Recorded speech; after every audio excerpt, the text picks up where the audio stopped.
Today, I'm joined by Lee Jones, CEO of Worldline Merchant Services UK. Good afternoon, Lee. How are you? I'm very well, thank you, Georgiana. It's nice to see you and looking forward to the conversation today. Fantastic. Well, I suppose we should start at the beginning then. Can you tell us a little bit more about your current role at Worldline? Yeah, first of all, I'm really very lucky to have the job that I've got. I get the opportunity every day to work with some fantastic people, whether that be customers, colleagues, peers, people I work with, work for, or work for me.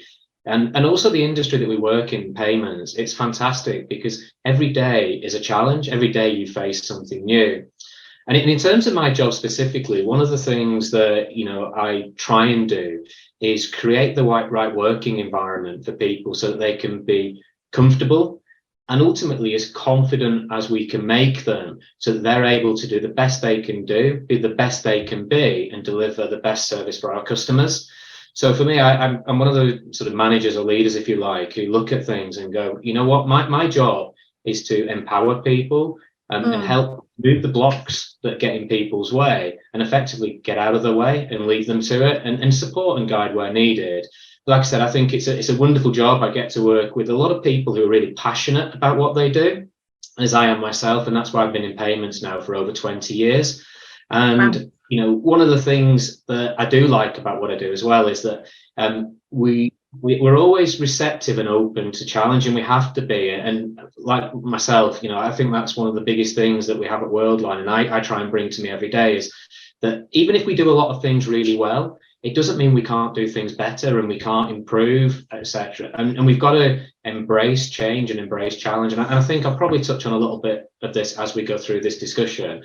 But yeah, every day is different. Every day is enjoyable. It's wonderful to be able to go out and go shopping and just see where your technology makes a difference on everyday customers and the general public when they're looking to buy goods and services with their hard-earned income. But yeah, I think I'm in a very fortunate position. And like I said, love what I do. Fantastic. Yeah, I think you're right. I think that passion and that willingness to kind of evolve and be the best you can be is so important. But let's focus just for a moment on the UK side of things, because that's really where the kind of sweet spot for today's discussion is. So how important would you say the UK market actually is for Worldline, and what are the business's plans and ambitions in this market for the coming years? Yeah, I think from my side, it's one of those areas where you look at a big company and you think, okay, the UK is one country among many across the world, but actually it's one of the biggest cashless markets globally. And for us, it represents not just a massive opportunity in terms of what else could we do, but we also have many thousands of customers already today in the UK. So as an organisation, it's our duty to look after the customers that we've got. But also we've got ambitions to continue growing. We're very ambitious. We've got, clear objectives as to where we want to be over the next few years. And, again, for me, it's about setting the right plan of action and having the right people around to execute on that. Because, we see the UK as a massive opportunity for further investment and growth. So, while there are a lot of, strong players already in some of the areas that we operate, we believe we've got a lot of areas for differentiation, and we think choice is a good thing for people. So for us, we see it as a great opportunity to not only just look after our existing customers, but also to do more with them, but also to go after new customers in new vertical markets. And for the last 5 to 10 years, certainly since I've been primarily sort of leading the UK retail business, especially, we've been very successful. We've come and introduced new technologies as one of a number of different providers to become market leading in some areas. And for me, there's no reason why there's not a lot more success that we can have. And I think we're just getting started, if I'm honest with you. I think the potential in the UK is huge. I think for a business like us, we've got more and more products coming along. And I think the value that we can bring is immense. But we've also got to be aware that we don't know everything. We can't be arrogant and ignorant. So we have to listen to people. We have to talk to people. And, we have to continue to adapt and change as well. So if we do all those things, who knows, hopefully we'll have another good, 5-10 years ahead of us. Absolutely. Fingers crossed. Well, I think if we're focusing on the UK, I can't help but touch on, the current state of play in terms of the economy at the moment. We are kind of going through the midst of a cost of living crisis. Rising inflation is also a challenge. So how can Worldline as a pay tech business to provide the right support for merchants in this time? Yeah, I think those are really good points that you've made. I think everybody's aware of a lot of the challenges that, everybody's been through over the last few years. We've obviously had Brexit, we've had COVID, we've got economic challenges now in front of us. And for us, and one of the things that, we learned even through COVID was that people rely on us to assure their revenues. And at times, we found that people actually need us to make sure our systems are up so that people actually get fed, because we have a lot of, supermarkets, for example, customers, and there's an obligation and a duty there to, never, ever more than, previously, you make sure your systems are reliable, resilient, the processes that you need are in place, and you can't undermine really how important that is to a business like us in terms of your credibility, because people put a lot of trust in us. I think the other things that we look to do as well are even though things can be challenging, you can't stop. You have to continue to invest, but you have to choose very carefully, and particularly when times aren't perhaps as relaxed from a budget perspective as maybe they have been in the past. But you need to look at where to prioritize your investment. And for us, what we try and do is work with people to understand how can we help an organization deliver a better customer experience, and in turn, how can that then deliver operational efficiencies to an organization in terms of managing better maybe their cost base? How can we help them increase sales and improve conversion rates if it's a business that does a lot, in the online world as it is today? But ultimately, for me, it's about looking at the customer experience, working with our customers and prospective customers to actually identify areas where things can be better. Because I think, there's some stats I read recently, for example, where if a customer has one bad experience with a merchant or a retail brand, they'll abandon that brand potentially forever. If if you have more than 2 or 3 bad experiences, that number jumps to way over 90%. So keeping the customers that you've got loyal is really important. So you have to invest in the experience you're giving them across all the different channels. And I think we've got a big part to play in that. So for me, it's not about stopping and standing still and just looking at making sure we do what we say on the tin in terms of making sure systems are up and reliable. It's actually about looking at how can we do things better? How can we just change things and adapt and share our knowledge with a retailer's experience and come up with some really cool ideas and funky ways of maybe just making that experience something that just becomes a lot more sticky for an end shopper. Yeah. Okay, that's interesting. So you talk about choice and loyalty and trust and things like that. Are those the things really that you would say differentiate Worldline from competitors? What is it that you really do that others say don't? Okay, the first one's going to sound a little bit corny, if I'm honest, but I'm going to say it anyway. And it comes back to how I started, this discussion, which is around people. We've got a fantastic sort of group who've got a lot of experience in some areas, but it's also complemented by people who've joined maybe from competitive organizations, but also businesses perhaps that are outside the normal sort of payment ecosystem, if you like.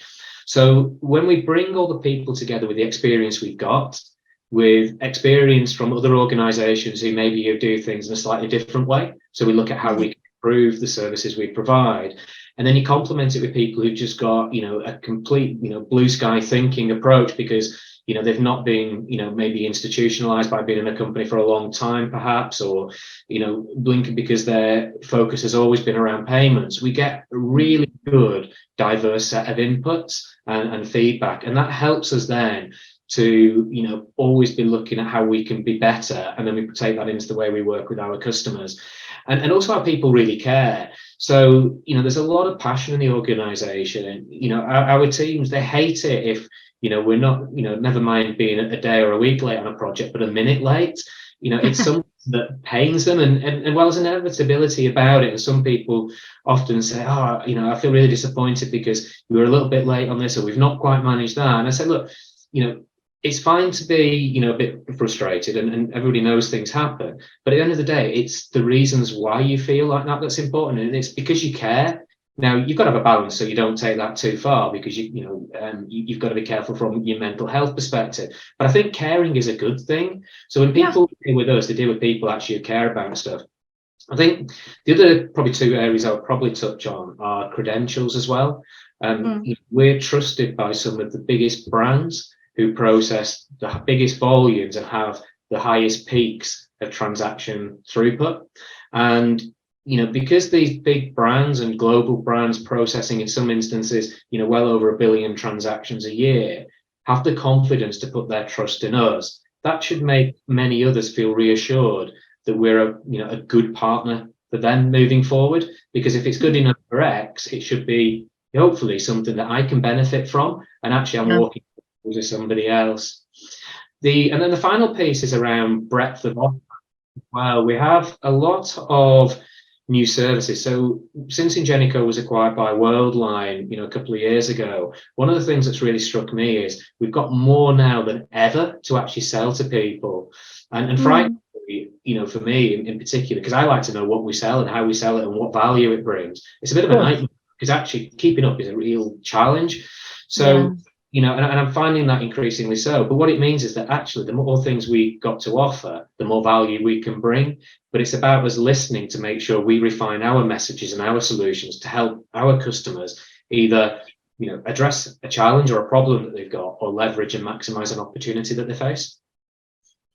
That's really interesting. I particularly like what you said about you kind of the caring approach. I think humanization of, particularly when you're doing sort of business with other businesses, I think people tend to forget that behind all of it, it is actually about people as well as the products and services. So that's super important. I wanted to move on just to digitalization. Obviously, I don't like to call it a buzzword because it has real genuine applications, but it certainly is something that every single business talks about and is developing things in different ways to kind of stay abreast of the trend. So when it comes to digitalization and payments, can you talk us through some of its sort of latest applications within the market, maybe across some of the major verticals that Worldline works within? Yeah, I think for me, digitalization is very much key for an organization who wants to be agile, and it's how people use technology to support it. And it's looking at, really how can you use technology to help your business develop and evolve for the future. So we're seeing quite a lot of interest around things like data at the moment. So as a payments business, we're able to understand a lot of how customers buy things, what are their preferences, where do they like to spend most of their time, across the different sales channels organizations have. And we've seen things where people are actually now starting to look at the data to actually understand, how many items do I need to actually have in a particular store or a location at one particular time? If I can start to understand also by looking at shopper history, how many people I'm likely to see come through the doors of my outlet, how many people I need to provide a great service for them. So we're seeing things like that come through as well. And I think, back to, if you like, the agility point, which is really what digitalization is about for me. It's around how does it help an organization, set itself up really to embrace change, because change is all around us. And I think the organizations that embrace it will ultimately be the ones that end up being most successful. And agility allows you to, identify new opportunities, new products, new services that you can sell, but it gives you the opportunity to actually be able to react at pace, so that when you see these things, you're able to jump on it before your competition does, and so that you get left behind as well. And it's also opportunities for people as well, because people, as you mentioned just a short while ago, are so important, particularly in retail as well. The more you take people with you, and if you look at the role store staff play today, and that sort of assisted service that they can provide, it's crucial. And it's some of the best ideas come from people who are actually out there interacting day in, day out with customers. Because actually, while people can work in a head office and they can have a view of things and they've got, some really good insights, it's only by actually getting the real view from the customer and from the people who interact with those customers, they're the best placed people to provide that feedback to allow a company to put in place the necessary plans of, goals and objectives. Because for me, standing still isn't an option. So, you've got to embrace change. And I think, and for me, I find change fascinating. I find it exciting. And for sure at Worldline, we've been through a lot over the last few years. And actually, I think we go through a lot more. But but I think it's great to have the opportunity to be in a business that actually is so proactive and so energized when it comes to these things. Fantastic. Okay. My next and final question really is kind of taking a bit of a future gazing view on payments and what's coming next. So is there anything that you're particularly passionate about? I'm sure there's lots of things going on and lots of trends that we can expect from the coming years, but any things that you'd like to pinpoint and speak to merchants about as things to watch? Yeah, I mean, I've touched on data, but I think one of the other areas that for me has always intrigued me is around sort of mobile payments and mobile points of service. So, I remember when, we've done a few, projects working with people, for example, like Apple, who are a fantastic organization in terms of how they view the overall customer experience that they want to deliver, even down to actually, bizarrely, the colour T-shirt a staff member wears in a shop, to actually work out, if you wear a certain colour, will customers actually know that you're a member of staff more likely than if you wear a different colour T-shirt? But they've done a lot of work around, serving customers at the most convenient point for them. And they execute very well on that. I've seen other examples where people perhaps have been a bit more challenged, where I think the idea is great, but the execution is somewhat flawed. So where, you go into a retail shop, and I've seen this in the past, where, somebody wants to service a customer, where that customer is stood, and not have them navigate their way through a busy shop to the back of the store where the points of sale are, but actually do it where that customer actually is physically at that point of time in front of maybe a few items, so they catch that purchase right then, so the customer doesn't go, I want to get out. But one of the examples I saw was where a poor lady on this occasion actually had a barcode scanner, a chip and pin device, a receipt printer, a security D-tag machine, all hanging off her, and it looked like she needed some sort of back lady belt almost. It's like to capture and be able to manage all these different utensils she had, and then getting the customer to help her serve the customer. So it was a good idea, just a bit of a flawed execution. But what we're seeing, and where I'm going with this, is that in the future, what we're expecting to see, and some of the technology that we're now very heavily involved in, is where customers will come into a store and they will actually use their own device to pay for things. So, coming in with an Android device that allows you to build a basket and then actually do the checkout on your own device itself in a way that actually sits outside of a normal native app that you might more commonly associate with sort of loyalty applications. I think there's a huge piece around that, and making it a quicker, more seamless, smoother journey for the customer. But things take time as well. And I think other things that jump out, to me as well are, what in 3 to 5 years does the future of things like cryptocurrency play, in mainstream payments, account to account payments and open banking, and how money can move around, account to account, rather than using maybe some of the more common methods, using schemes and things that we're seeing today with, the Visa and MasterCard of this world. But actually, the thing that probably jumps out at me most is, there's probably two things. One is, you think things are going to change quicker than sometimes they actually do. So a lot of people say, do you still use checks in the UK? Surely that's going to get phased out. But we all know checks are still around and still used by people many years on. And actually, the other part of it as well is that sometimes things just come in from left field that you didn't expect, and actually revolutionize things. But there's a couple of things that I think, for me, I'm really interested to see how they develop and play out, and how not just merchants, but also how shoppers and the general public take to some of these things. Because, I actually remember going back to 2004 when chip and pin was launched in the UK. And I remember retailers, saying, but you're trying to fix a problem that doesn't exist. We don't have fraud at the point of sale. And I look at how that's changed, and some of those, should we say, in conversations where people had to spend money at a time where they felt they didn't really need to and shouldn't have to where we are now with the way contactless has sort of evolved. If you look from the London Olympics, which was a big launch event, to the M25 area, and how it's grown, contact limits going up, and people now paying with watches, rings, and all sorts. I think it's just really, back to how I started, I think it's an exciting industry to be in. It's something that, keeps me engaged and, and sort of fascinated by what comes next. Well, that really is fascinating. Lots of exciting developments to come, I'm sure. So we'll watch this space for sure. Thank you very much indeed, Lee, for joining us. No, my pleasure, absolutely. And thank you for having me along today. Appreciate it.